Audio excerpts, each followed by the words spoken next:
There's a lie we keep telling ourselves. A lie so deeply rooted in our society that we've started to see it as a virtue. It's the idea that to have more, we must do more. More hours, more effort, more sacrifice. We push ourselves to the limit and then beyond it, convinced that excellence is only achieved through sleepless nights and overflowing schedules. And yet, despite all this effort, do you feel stuck? Do you see your goals getting further away instead of closer? The answer is as surprising as it is powerful. Your potential isn't blocked by a lack of effort, but by the absence of recovery. It's like trying to race a Formula One car with an empty fuel tank. Today, we're dismantling this lie, piece by piece. You're about to discover why rest isn't the enemy of success, but its secret fuel. Just open social media, and you'll be bombarded by hustle culture. Gurus bragging about sleeping 4 hours a night and being constantly, perpetually, at work. Being busy has become a badge of honor. But what is the true price of this badge of honor? Recent reports show that nearly half of all workers, 45%, in the US feel the symptoms of burnout. And what's the primary cause? An increased workload. This isn't called success, it's called self-sabotage. We think that keeping our foot on the gas will get us to the finish line faster. The truth is, we're just burning out the engine. The chronic stress from overwork can lead to serious consequences like anxiety, perpetual fatigue, and a collapse in productivity. Working 55 hours or more per week has been linked to a 35% higher risk of stroke. Some studies have even shown that exceeding 52 hours a week may cause physical changes in the brain, damaging memory, attention, and the ability to regulate emotions. The mistake that blocks our potential, therefore, is believing that rest is wasted time. But rest is not the opposite of work, it's its partner. It's the process that transforms effort into real growth. But what really happens in our body and brain when we press the pause button? This isn't about doing nothing. It's an active and crucial biological process. Let's start with the brain. When you work hard, your brain is focused, solving problems, making decisions. But it's when you stop that the real magic happens. During breaks, and especially while you sleep, the brain switches to consolidation mode. Basically, it cleans house, organizing the day's information, strengthening connections between neurons, and locking in memories. Without good rest, this process is skipped, and your ability to learn and remember plummets. And that's not all. Rest is also creativity's best friend. Ever had a brilliant idea in the shower or while taking a walk? When you stop obsessively thinking about a problem, your mind is free to wander. This allows the brain to make unexpected connections between different ideas, giving birth to solutions you'd never find sitting at your desk. Working non-stop, on the other hand, traps you in the same mental patterns, suffocating any creative spark. On a physical level, recovery is just as essential. If you work out, you know that muscles don't grow while you're lifting weights, but afterward, when the body repairs the micro tears. The exact same principle applies to mental energy. Rest lowers levels of cortisol, the famous stress hormone. A break isn't a surrender. It's a strategic recharge to return to your challenges with more strength and clarity. Burnout isn't just tiredness. It's an emotional, physical, and mental exhaustion. Regular rest is its most effective antidote. It reduces anxiety, improves mood, and makes us more capable of handling difficulties without feeling overwhelmed. So, while you think you're doing nothing, your body and mind are working to repair, strengthen, and optimize. Ignoring this need doesn't make you more productive. It only makes you less efficient, less creative, and more fragile. One of the reasons we avoid resting is that we feel guilty. But it's time to change this view. Rest is not a single thing, but a whole menu of experiences that regenerate us. The key is to find what works for you. We can divide it into two types: passive and active rest. Passive rest is what we immediately think of: sleeping, napping, meditating, or simply lying on the couch. This is fundamental. Sleep, in particular, is a non-negotiable need. It's during sleep that the brain cleanses itself of accumulated toxins, consolidates memory, and repairs its circuits.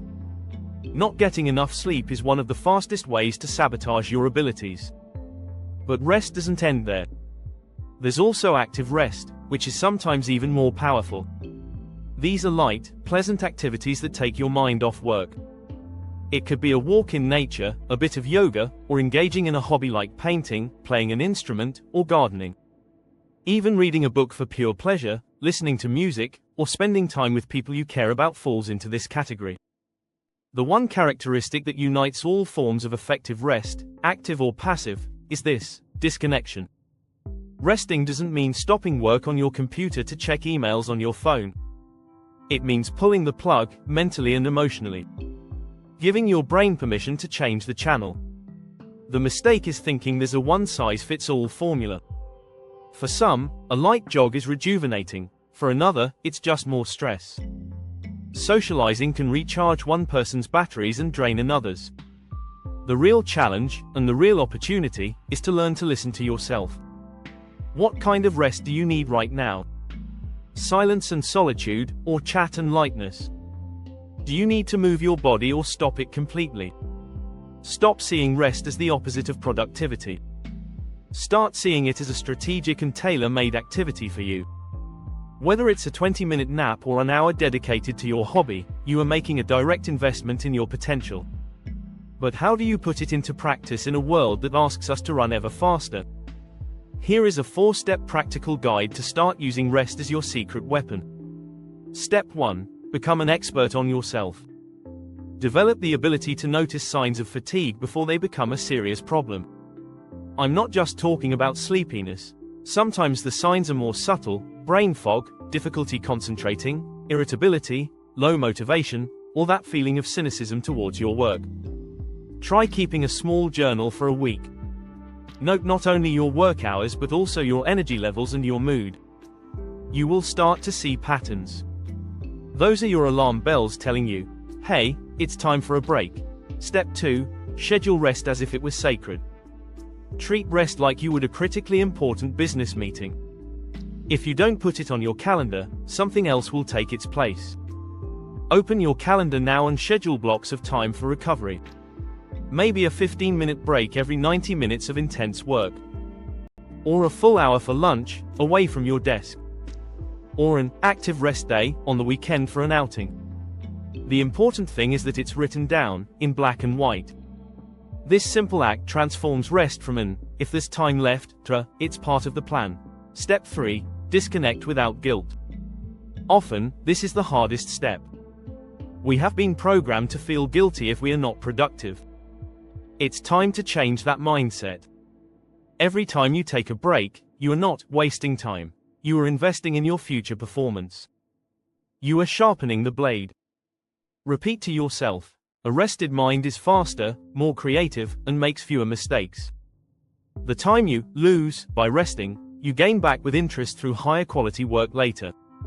Rest is not a cost, it's an investment with a very high return. Step 4. Create your rest menu. There is no one-size-fits-all solution. Experiment and create your personal list of activities that truly recharge you. Divide them by duration and type. Micro breaks, 5-10 minutes, get up, do some stretching, look out the window, listen to your favorite song. Medium breaks, 20-30 minutes, a walk, a short meditation, a power nap, read a few pages of a non-work book. Long breaks, 1+ hour, your hobby, a light workout, lunch with a friend, an hour in a park. Having this menu handy will help you choose the right thing at the right time, instead of falling into the trap of scrolling through social media, which is often not true rest.